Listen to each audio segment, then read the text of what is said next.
of summer. In one of my major seminars, like a half-a-day seminar, we talk a lot about the season of the summer. We talk about philosophy and activity and disciplines, attitude in that other seminar. But here's one of the most important parts of that seminar is to learn the lessons of summer and do the work of summer. In the summer, you must do two things: nourish your values like a mother and protect them like a father. That's doing the work of summer. You must nourish a relationship like a mother, protect it like a father. In the summer, you must love like a mother, hate like a father. The old prophet said, love good and hate evil. It's important to both love and hate. As soon as you've planted the garden, the busy bugs and the noxious weeds are out to take it. So make this note now: every garden will be invaded. Not to think so is naive. It's sometimes easy to say, not my garden, but I promise you, every garden will be invaded. It is part of the rhythm of life. It is part of the good and evil. So we must give life like a mother and take life like a father. We give nourishment to the fruit, but we take the life of the weeds. In your bloodstream, you have red corpuscles and white corpuscles. Red corpuscles to nourish like a mother, white corpuscles to fight and kill like a father. Thank God for white corpuscles that think negative all day. White corpuscles say, just show me some infection, I'll kill it. Because if I don't kill it, what? It kills you. Somebody's going to get killed today. And white corpuscles say, it's up to me to make sure it's not you. The great war between liberty and tyranny. Saddam Hussein takes over Kuwait. What should we do? Someone says, well, it's over there, what do we care? Well, what if next he wants Saudi Arabia? You say, well, it's a pile of sand, what do we care? Well, what if next he wants Israel? You say, well, Israel's a little insignificant country, what do we care? Well, what if next he wants the Mediterranean? You say, well, yes, I guess we've got to draw a line somewhere. And the answer is yes. So make the note, you've got to draw a line somewhere, or all of your values will be gone.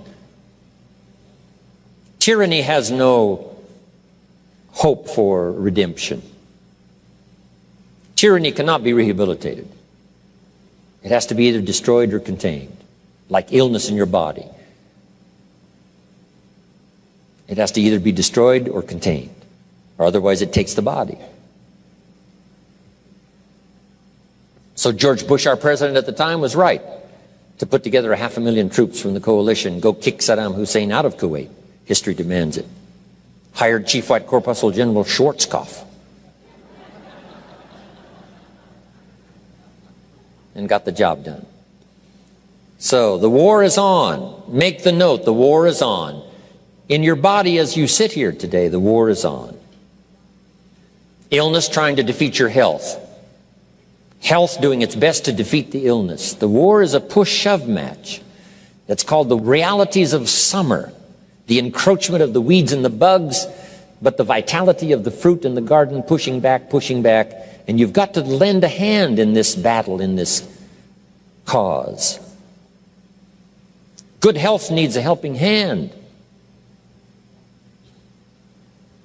But sometimes the body needs a banana and you send it to Coca-Cola. The body says, wow, I needed a banana, you send me a Coca-Cola. Whose side are you on? The body says. Good health says, I'm working day and night trying to keep you healthy. You got to send me good stuff. So whether it's your health or whether it's the mind or whatever it is, we must be ever vigilant, okay? So make the note, the war is on between good and evil. Now, would there be good without evil? I don't know. It doesn't seem like it. One suggests the other. Here's what I think it creates: a grand adventure. That's the best way I can describe it. The grand adventure of opposites in conflict, and we're in the middle. Evil trying to defeat good, good trying to defeat evil. Illness trying to defeat health, health trying to defeat illness. Darkness and light, the war is on. Liberty and tyranny, the war is on. Positive and negative, the war is on. But I guess that's the only way to have an adventure, is to have a contest. Make this note and I'll finish on this. Would it be possible to win if you couldn't lose? And the obvious answer seems no, it doesn't seem like you could win if you couldn't lose. If you took a football today and walked out to the stadium and walked across the goal line, would we all cheer and say you made a touchdown? And the answer is no, that's foolish. You can't just walk across the goal line with a football under your arm and say, I made a touchdown. Say, no, that's not how it works. It's not a touchdown until you face the 350-pounders whose sole interest is to smash your face into the turf. And if somehow you muscle by them and then dance by the secondary, cross the goal line, football under your arm, we say now you've made a touchdown and maybe you won the game. So jot this down. There are no wins without the contest. It's the contest that creates the adventure to win or lose.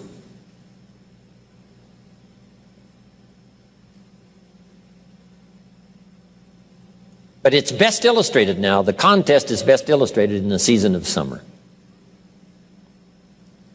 Love like a mother, hate like a father. Give life like a mother, take life like a father. Any father would say to whatever threatens his family, take 2 more steps toward this family, you'll cease to exist. I'm father, I kill.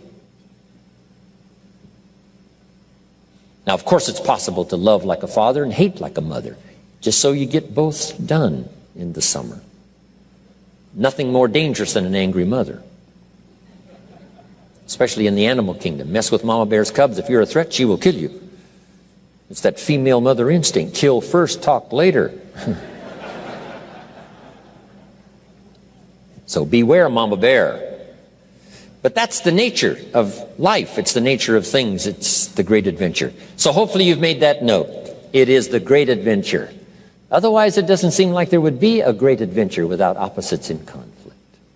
A chance to win, a chance to get better, a chance to improve your health, a chance to flourish, a chance to become wealthy, powerful, sophisticated, influential.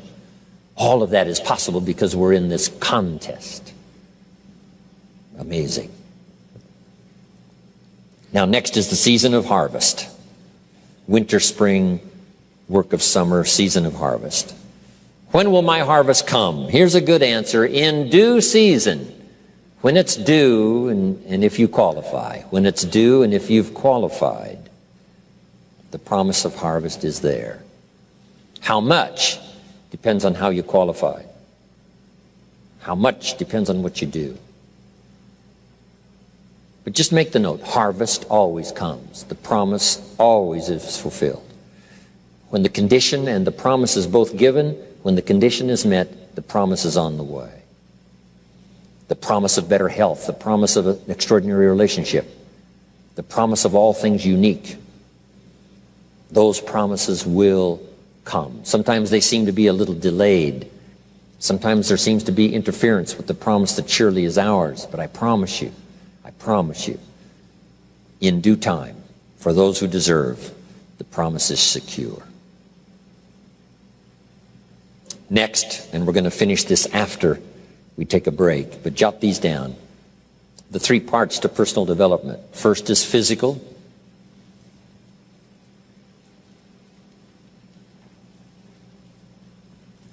What's important about the physical is the body and the mind work together. Healthy body, healthy mind. Instruction in Scripture says, treat your body like a temple. That's a good connotation. Treat your body like a temple, something you would take extraordinarily good care of. Don't treat your body like a woodshed, but a temple. And the body and the mind work together. Here's a unique phrase. It says, many times the spirit is willing, but the body is weak. That would be pitiful. A strong spirit and a weak body. So we must work to change that, so we have a strong spirit and a strong body. Here's what the body is, the physical part, is the support system to carry out the wishes of the mind and the spirit. A support system to carry out the wishes. So you want this incredibly vital, viable, powerful support system to carry out the wishes of the mind and the spirit. You know, sometimes you wake up in the morning and the mind says, let's go get them, and the body says, I can't even get out of bed. And one of these days you got to say, body, that's the last time you tell me you can't get out of bed. I'll drive you to the health food store. I'll make you read every book that's ever been written on nutrition. I'll make you do push-ups until your tongue hangs out. I'll jog you around the block until you're out of breath. I'll make you eat properly if it's the last thing we do. This is the last time you tell me you can't vitally support, as a support system, all the dreams and all the ambitions and things I've got going. So sometimes you've just got to do that. Take care of the physical. Next is the spiritual. I happen to be a believer. Humans are a special creation. I believe in what Thomas Jefferson said, who wrote the Declaration of Independence. Here's what he said: we're all created equal. And the word created is unique. Some philosophies wouldn't take to that. Created equal. Then he said we're endowed by a creator. Now see, some philosophies would not buy that. Endowed by a creator. But we are believers, I believe. And we're given certain rights and gifts by a creator. Interesting language. And I won't talk any more about spirituality. Everyone has, of course, their own concept and belief. But let me give you this on spirituality. Jot this down. If you are a believer, I'm not asking you to be a believer. I happen to be, but for everyone that's a personal choice. But jot this down. If you are a believer, I want you to jot these 3 words down. And I'd like to be known for these 3 words. Study, practice, and teach. If you're a believer, study, practice, and teach. That's how we build strong, viable families that form the foundation for the nation that becomes powerful. Study, practice, and teach. Now here's the next part. The mind. First is the physical, then is the spiritual, and then the mental. And we're going to talk about nourishing your mind, developing your mind so that it becomes a powerful vehicle to use in whatever enterprise, ambitions, things that you want for the future. We'll have a good time doing this. We'll talk about your personal development library, what to put in it so that your mind is continually nourished by good ideas, and some other things on developing the mind to take you where you want to go. But right now we're going to take a break. Right after the break now, Zig Ziglar, my longtime friend for I don't know how many years, 40 plus, we did a tour of Australia together last year, Tommy Hopkins and me and Zig Ziglar, all on the same program. It was so much fun. And as soon as we come back from the break, Mr. Zig Ziglar is going to take some time, share his experiences and some ideas with you that could very well be life-changing.